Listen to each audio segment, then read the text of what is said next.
When growing up, one of the Navajo uh, stories that is often shared with us is, Navajos, when we wake up early. And when we wake up early, we run to the east to greet the sunrise.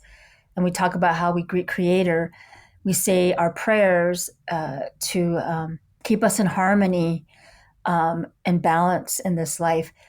And when I was younger, I would hear that story or from other people, but it didn't make sense to me. I was young. Even when I was in college, I knew that, but it wasn't like a big deal to me because I wasn't a runner. But when I started running, it makes sense. I mean, it's pretty powerful now when I wake up early and I see the sunrise. And that's when I stop and acknowledge the land that I'm on. And I acknowledge, who I am and the people around me, my community, and just, you know, saying these prayers. And I think it's just like a whole new, it's spiritual for us. And I think that's what's been really neat to see on my journey, how I've embraced that and how that runs through us. Women's running.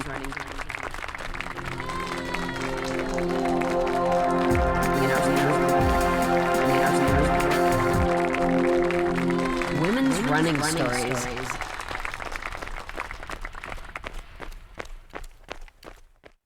Hello, my name is Verna Volker, and I am the founder of Native Women Running. And my clans are that I like to introduce myself in my Navajo language is Tódích'íi'nii, nishlíi, Hashtl'ishnii, bashishchiin, dashicheei, Tódích'íi'nii, dashinalí.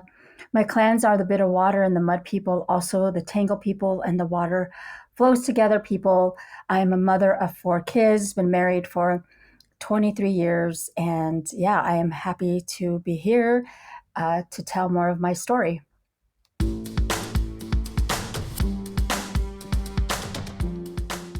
Yes, in this episode, we are featuring the story of Verna Volker, a runner and the founder of Native Women Running. But before we hear more from Verna, I want to welcome you to Women's Running Stories. I am Cherie Louise Turner. I am your host and producer, and this podcast is a proud member of the Evergreen Network of Podcasts. Now let's just get into it. Let's get into Verna's story, which focuses on how her running has evolved over time.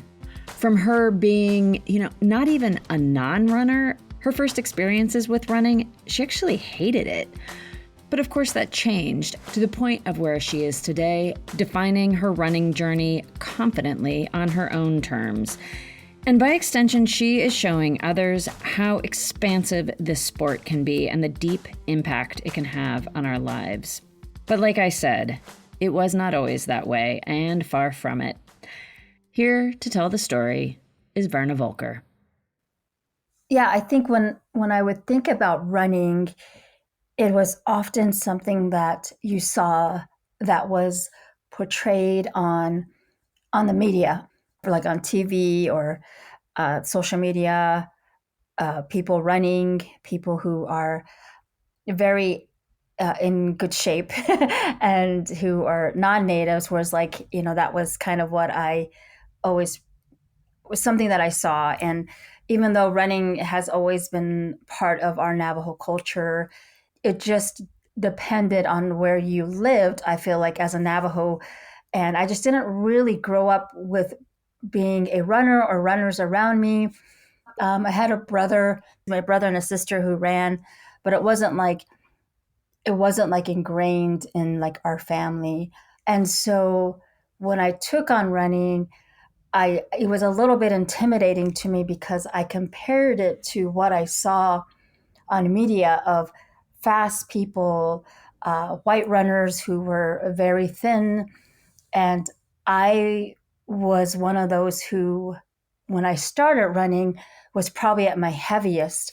And I had 3 young kids.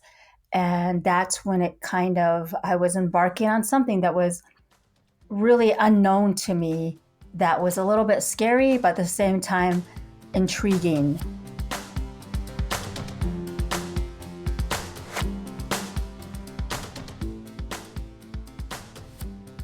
I think what was scary was because I had always been an athlete all my life. I played basketball, and I remember hating running, the aspect of running in like for the warm-ups, or for like, we needed to have that part of our of training in basketball was to run laps, to sprint across the court, and that was just something I didn't have a love for. And so, but at the same time, I knew that I could do it because of just how far I went into dedicating myself to playing basketball in high school and working hard. And so it's just kind of like a crazy feeling of both like intimidation, but very intrigued by it. Like I wanted to do this. I wanted to try it. Verna was first motivated to try this sport at a point in her life when she was under a lot of stress. She had just moved from New Mexico to Minnesota, and she'd given birth to her third child just 2 weeks before the move. To put it very lightly, she had a lot on her plate, and it was having an impact on her health. I had a preschooler, a toddler, and a like newborn. And I was like putting myself last. And I just remember feeling like I could do better. I know I could just take care of myself better, but it was always kind of on the back of my mind. But when my sister came in town of March of 2009, it was like she was the one that I remember running growing up, and she's like, "You should start running." So we ran around this little lake, and after that, she really encouraged me to run. And from there, I just started running. I don't know what happened. I started a little bit of like just a couple miles, and then just ramping up my mileage. And my whole goal was little goals of, okay, let me just see if I can run 5 miles, and it just depended on my sleep deprived self during that time. And I was just like, I just had to just try every day to get out and do what I could. And then when I signed up for a race, and a couple months later in August of 2009, that was when I didn't realize how much I could have trained better, but I did it. And I think that drive just kept coming. And then when I finished that race of August of 2009, that's when I think it really hit me that I could actually run. And I was like a 13.1 half marathon. And that's when it really, I always tell people that's when the running bug hit me. Like I could actually do this. And I really felt pretty amazing, even though at the time I wasn't my skinniest, or I was still in the process of, getting healthier. But I felt amazing. And I remember my kids were there, and my husband was there, and uh, they were cheering me on, and they were just like, "Yay, mommy!" And just I felt shock, excitement, joy, just motivated, and that I could probably do more.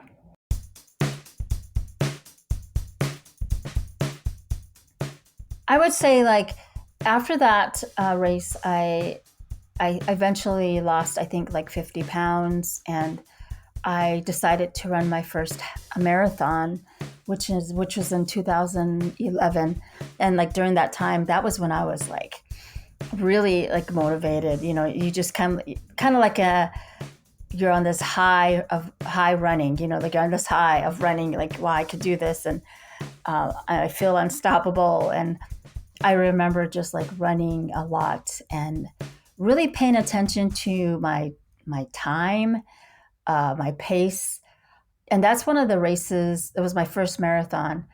And I think I felt like that was going to prove that I can do this. Like, but then it just really changed, because it was like, I felt like, okay, when you're going through that, it's just really a lot of pressure on you. I mean, and I kind of kept up that, but it wasn't really like, I wanted just to show people that, I was a newbie runner to now I could run my first marathon. And then that's when I don't know if it makes sense, but it just kept like every year I felt like it was changing. Every race, my journey was changing.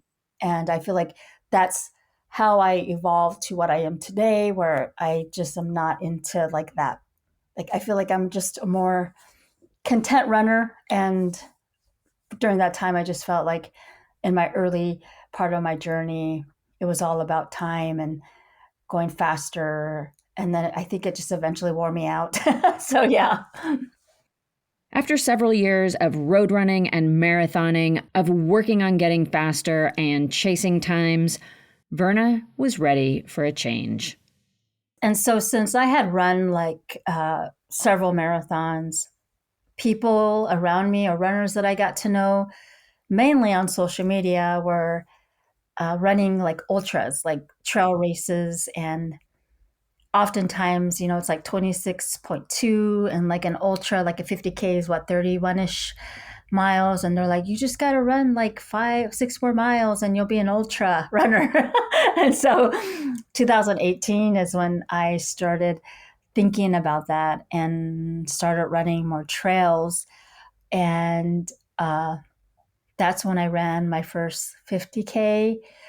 And that was, I think, a switch of, I just always was like a road runner, and then it switched to trails.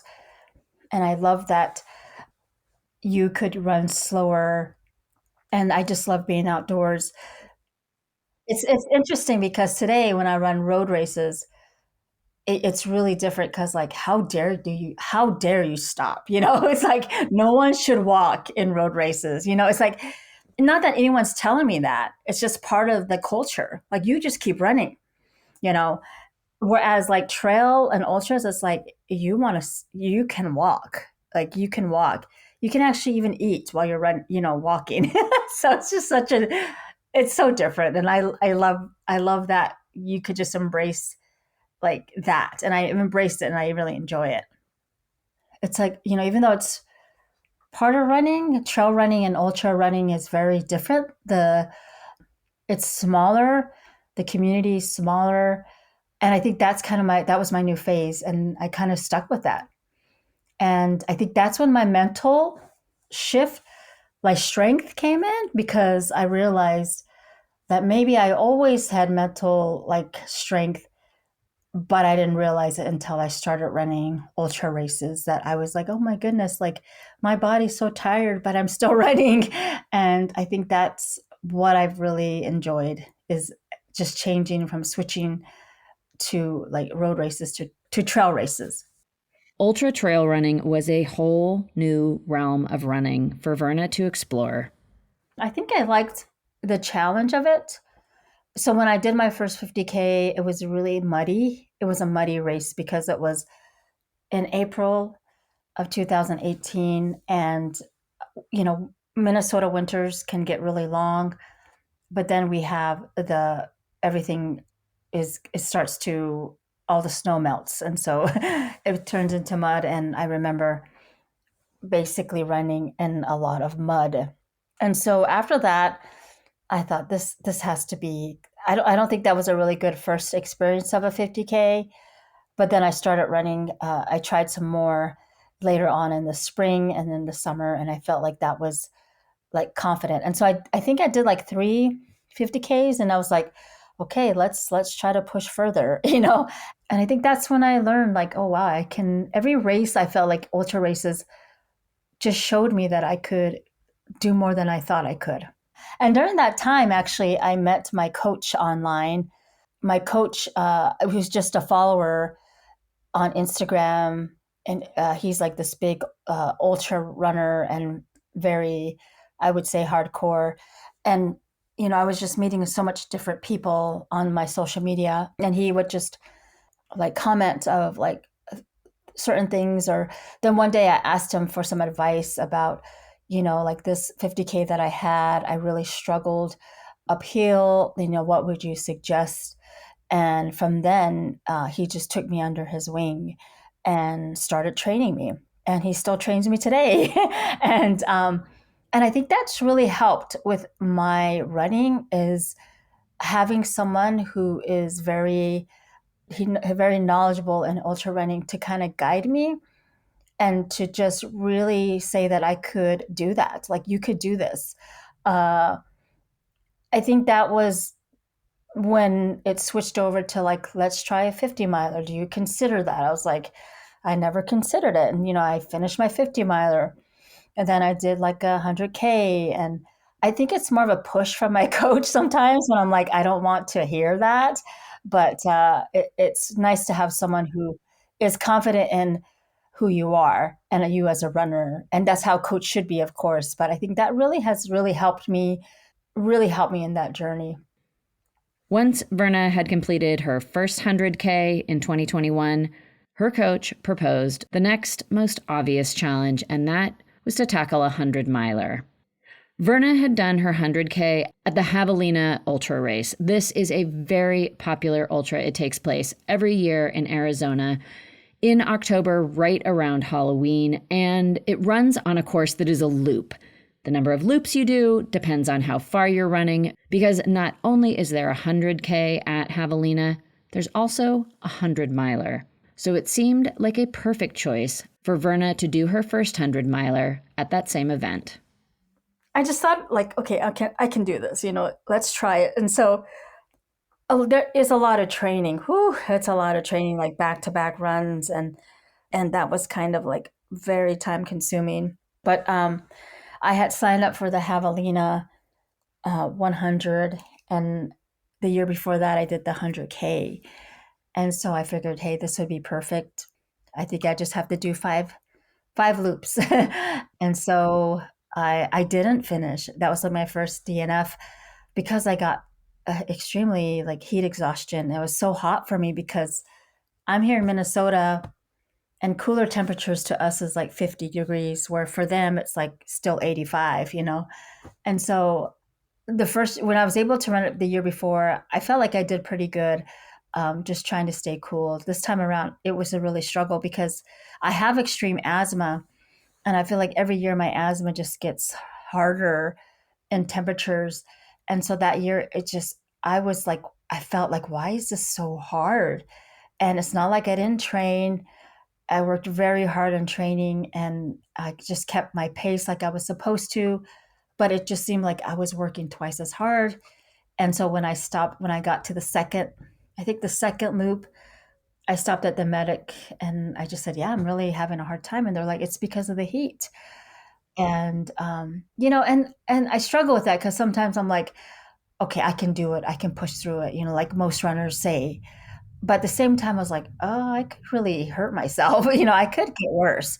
And so that was a decision to like, okay, I can't even imagine going like 3 more times around this with the breathing that I have. And then my fingers were swelling up.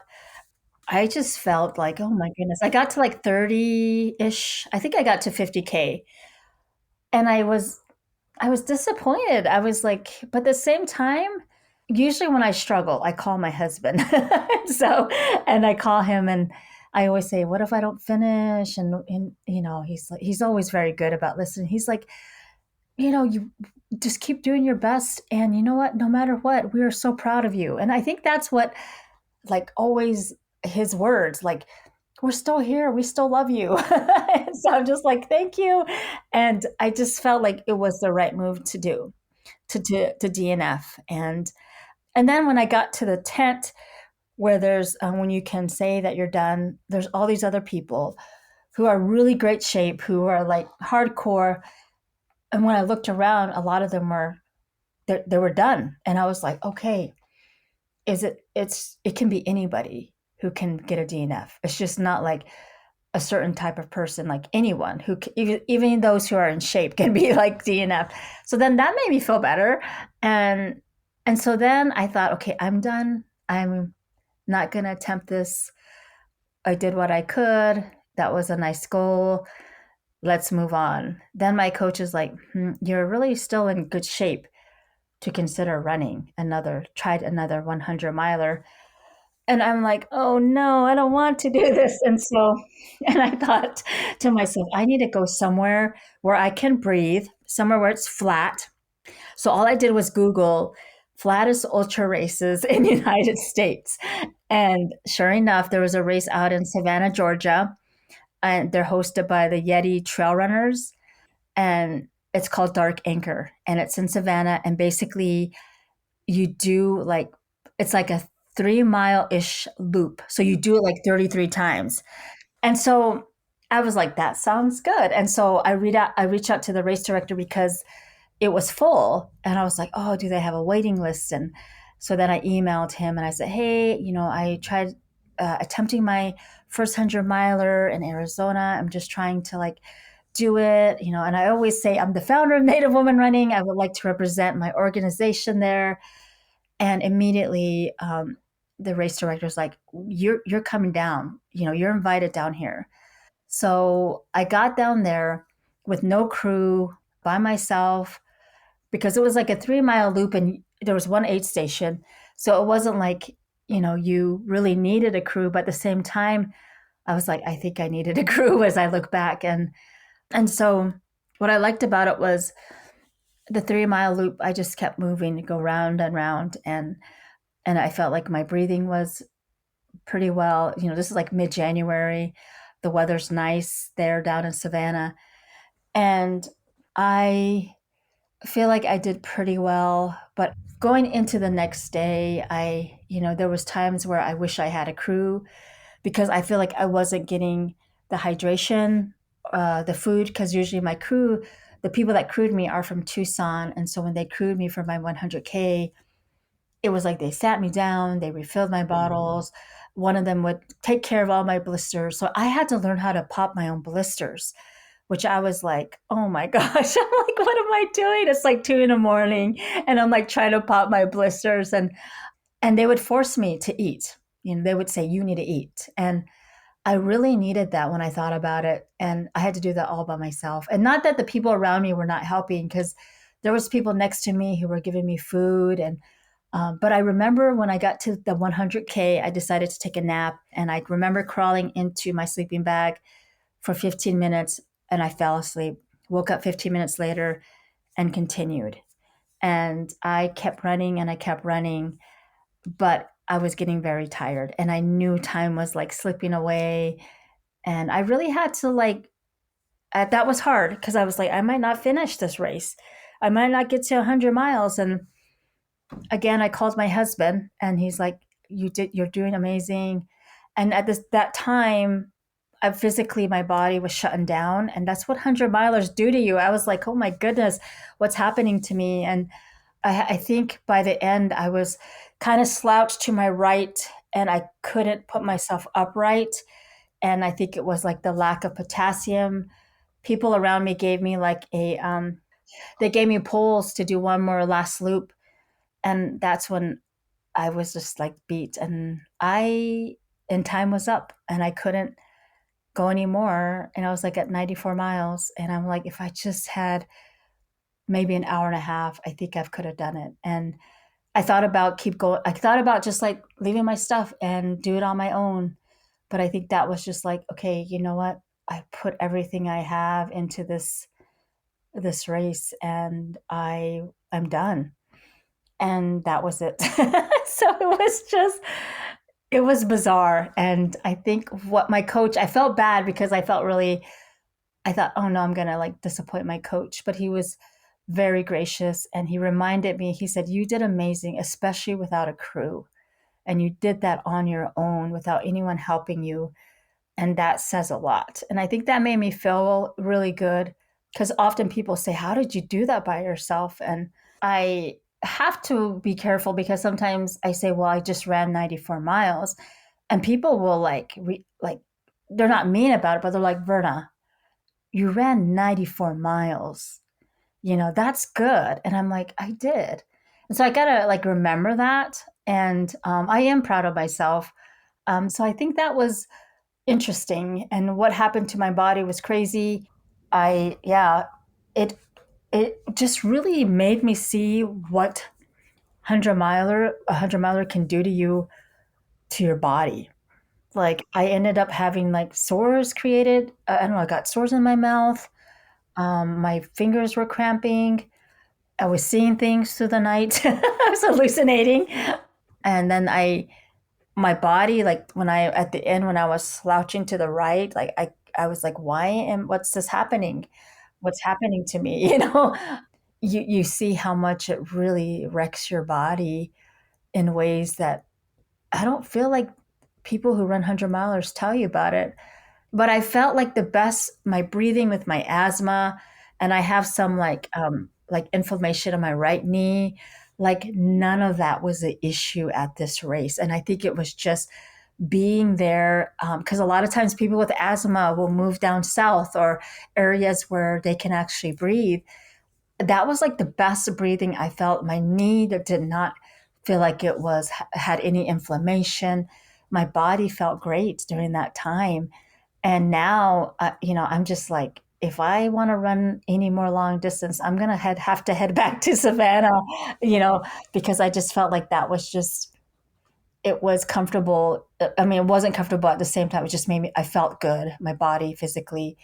And so I think that's just kind of, I'm okay with it. Like, I'm okay with what I did. And I just, what can I do? I mean, I can keep trying to achieve that goal, but at the same time, I'm just like, okay, how far can I go far? How far should I go?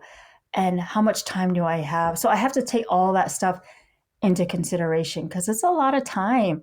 It is so much time to train and to travel. And I just have to pick and choose what works for me and what works for my family.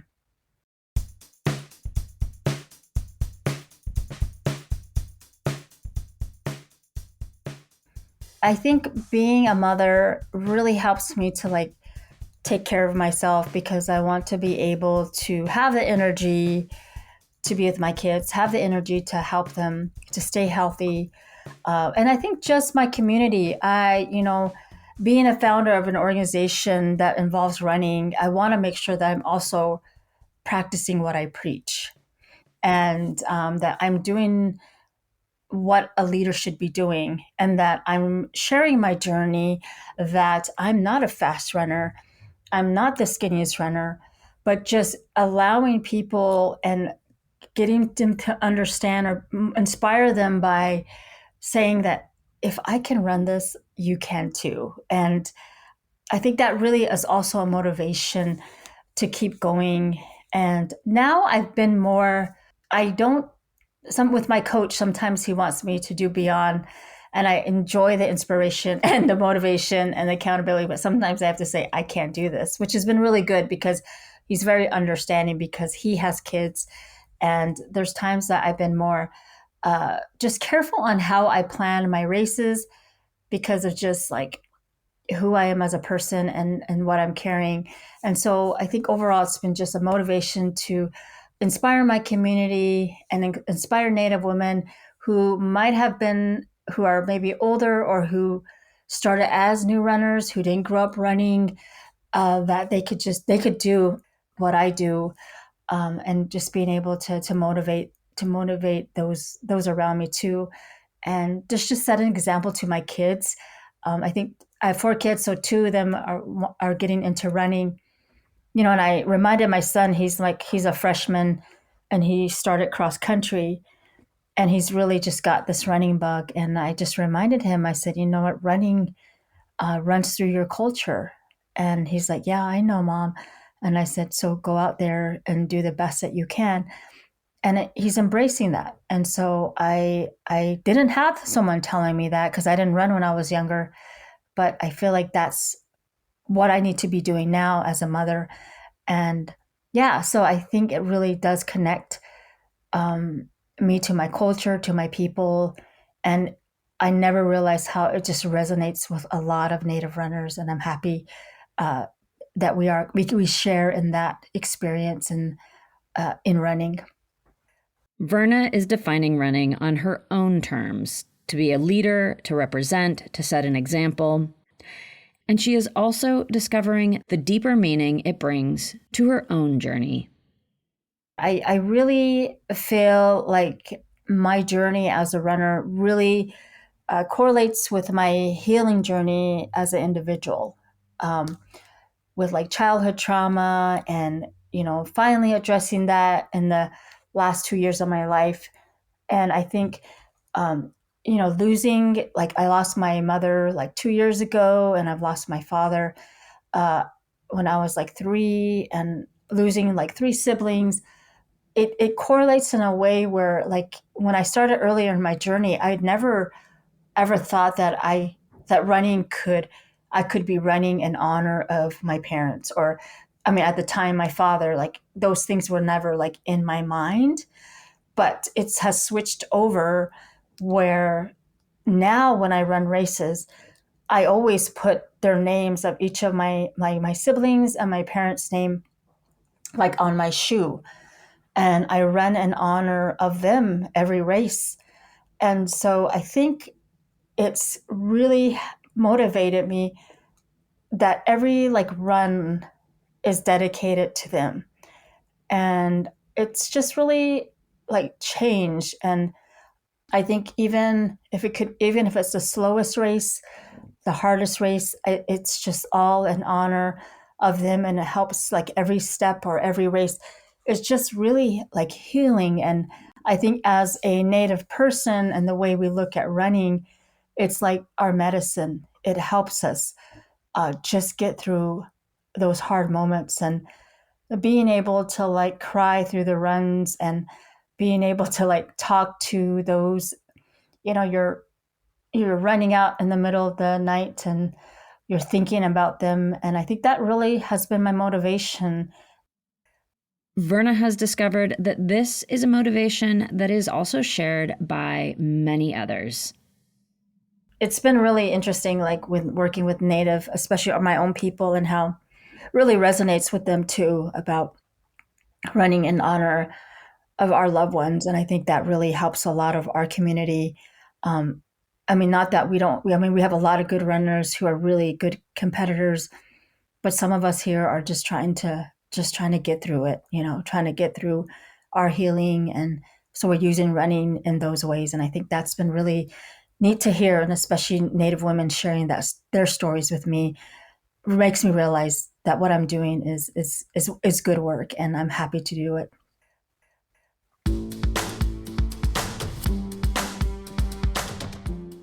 And I am very happy that Verna is willing to share her journey here, and with many others.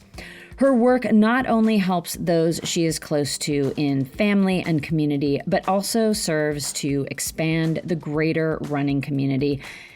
And she demonstrates the powerful ways that running can show up in our lives. I want to thank Verna so much for coming on the podcast and sharing her story. And thank you, Verna, for all the work you do with Native women running and just expanding the running community to be a bigger, better, more welcoming space. Please look to the show notes for links to how you can keep up with Verna Volker and with Native women running. And thank you for being here. I love making these episodes, but I know that the power of them lies in you listening and also in you sharing. I would love it if you would share this episode or the podcast as a whole with someone you know would appreciate it. And please know that I do not make this show by myself. All of the original music that you hear is made by Cormac O'Regan, and he does that from his studio here in Cork, Ireland. And that is going to do it for me. I am Cherie Louise Turner, your host and producer, and I am coming to you from my home closet studio, also in Cork, Ireland. And until next week, I do wish you healthy, joyful strides forward. Women's running.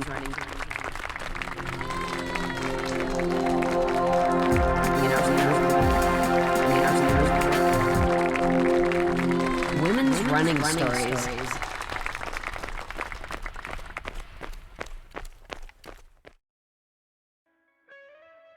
Hear Her Sports is a podcast for everyone who loves stories by and about women striving to improve and make a difference in their lives. I am your host, Elizabeth Emery, a former professional cyclist. In every episode, I introduce a female athlete or woman in the business of sport through a thoughtful conversation about who they are and the terrific work they're doing. My guests and I explore the glorious and frustrating issues in sports, history, equity, training, nutrition, and so much more. Join us for inspiration, for community, and for love of being a strong, athletic woman.